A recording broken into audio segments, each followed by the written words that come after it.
ಕರವೇ ರಾಜ್ಯಾಧ್ಯಕ್ಷ ನಾರಾಯಣಗೌಡ ಮಾಧ್ಯಮ ಹೇಳಿಕೆ. ಕೊರಟಗೆರೆಯಲ್ಲಿ ಧ್ವಜಸ್ತಂಭ ತೆರವುಗೊಳಿಸಿ ಕನ್ನಡದ ಕುಲಕೋಟಿಗೆ ಅವಮಾನ ಮಾಡಲಾಗಿದೆ. ಕೊರಟಗೆರೆ ಅಪ್ಪಟ ಕನ್ನಡಿಗರ ಊರು. ಇಂಥ ಊರಲ್ಲಿ ಕನ್ನಡ ಬಾವುಟ ಕಿತ್ತು ಹಾಕಿದ್ದಾರೆ. ನಾಡದ್ರೋಹಿ ಮರಾಠಿಗರಿಗೂ ನಿಮಗೂ ಏನ್ ವ್ಯತ್ಯಾಸ? ಮತ್ತೆ ಕೊರಟಗೆರೆಯಲ್ಲಿ ಸ್ತಂಭವನ್ನ ಸ್ಥಾಪನೆ ಮಾಡಬೇಕು. ಮಾರ್ಚ್ 22ರ ಬಂದ್ ವಿಚಾರ. ಕೆಪಿಎಸ್ಸಿ ವಿದ್ಯಾರ್ಥಿಗಳಿಗೆ ಬಹಳ ತೊಂದರೆ ಆಗಿದೆ. ಅವರ ಜೊತೆ ನಾನು ಇರಬೇಕಾಗಿದೆ. ಆ ಬಂದ್ಗೆ ನನ್ನ ಬೆಂಬಲ ಇಲ್ಲ. ಎಲ್ಲದಕ್ಕೂ ಬಂದೇ ಅಸ್ತ್ರ ಆಗಬಾರದು. ಕೊನೆಯ ಬ್ರಹ್ಮಾಸ್ತ್ರ ಬಂದ್ ಆಗಬೇಕು. ಎಸ್ಎಸ್ಎಲ್ಸಿ ಪರೀಕ್ಷೆ ಮುಂದೂಡುವುದು ಸರಿಯಲ್ಲ. ಇದನ್ನ ಹಿರಿಯ ಹೋರಾಟಗಾರ ವಾಟಲ್ ನಾಗರಾಜ್ ಅವರು ಅರಿತುಕೊಳ್ಳಬೇಕು. ಮಕ್ಕಳು ಪರೀಕ್ಷೆಗೆ ತಯಾರಾಗಿರುತ್ತಾರೆ. ಹೀಗಾಗಿ ಅವರಿಗೆ ತೊಂದರೆ ಆಗಬಾರದು.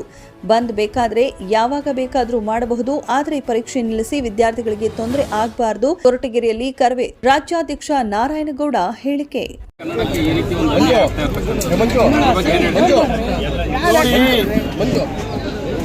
ಕರ್ನಾಟಕದ ಯಾವುದೇ ನೆಲದಲ್ಲಿ ಕನ್ನಡದ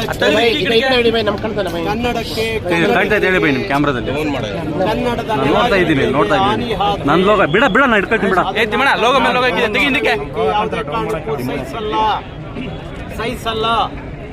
ಅದು ಮುಖ್ಯಮಂತ್ರಿಗಳ ಕ್ಷೇತ್ರ ಆಗಲಿ, ಗೃಹ ಸಚಿವರ ಕ್ಷೇತ್ರ ಆಗಲಿ, ಯಾವುದೇ ಕ್ಷೇತ್ರ ಆಗಲಿ, ಕನ್ನಡಕ್ಕಿಂತ ಯಾರೂ ದೊಡ್ಡವರಲ್ಲ.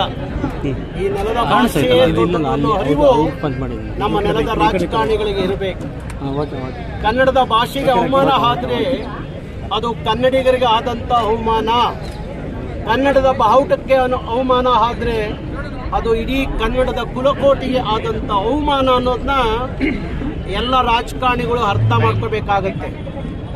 ನೀವು ಕನ್ನಡದ ಹೆಸರಿನಲ್ಲಿ ಆದಂತ ಯಾವ ಕರ್ನಾಟಕ ಅನ್ನುವ ಪ್ರಾಂತ್ಯದಲ್ಲಿ ರಾಜಕಾರಣಿಗಳು ಅನ್ನೋದನ್ನ ಮರೆಯೋಂಗಿಲ್ಲ. ನೀವು ಅದನ್ನು ಮರೆತು ನೀವು ಇಲ್ಲಿ ಅಪ್ಪಟ ಕೊರಟಗೆರೆ ಅನ್ನುವ ಊರು ಅಪ್ಪಟ ಕನ್ನಡಿಗರ ಊರು.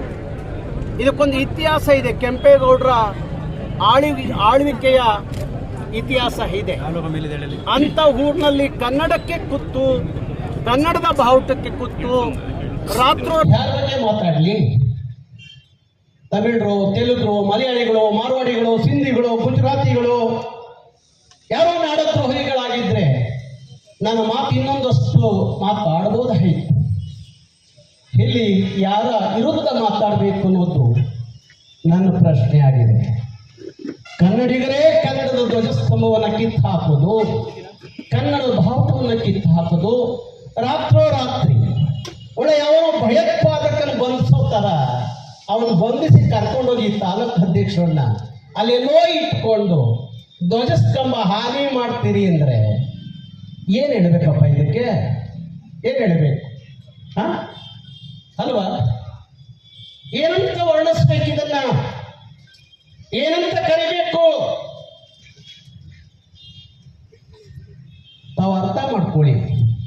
ಅಪ್ಪಟ ಕನ್ನಡಿಗರು ಇರುವಂತ ಕೊರಟಗೆರೆಯಲ್ಲಿ ಕನ್ನಡದ ಧ್ವಜಸ್ತಂಭವನ್ನು ಕಿತ್ತೆಸಿತಾರೆ ಅನ್ನೋದಾದ್ರೆ, ಒಡೆದು ಹಾಕ್ತಾರೆ ಅನ್ನೋದಾದ್ರೆ, ಯಾವುದೋ ಬೆಳಗಾವಿಯ ಗಡಿಯಲ್ಲೋ, ಇಲ್ಲ ತಮಿಳುನಾಡಿನ ಗಡಿಯಲ್ಲೋ, ಇಲ್ಲ ಮಹಾರಾಷ್ಟ್ರದ, ಇಲ್ಲ ಆಂಧ್ರದ ಗಡಿಯಲ್ಲೋ ಇಂಥ ಕೃತ್ಯ ಆಗಿದೆ ಅಂದ್ರೆ ಏನು ಹೇಳಬಹುದಾಗಿತ್ತು.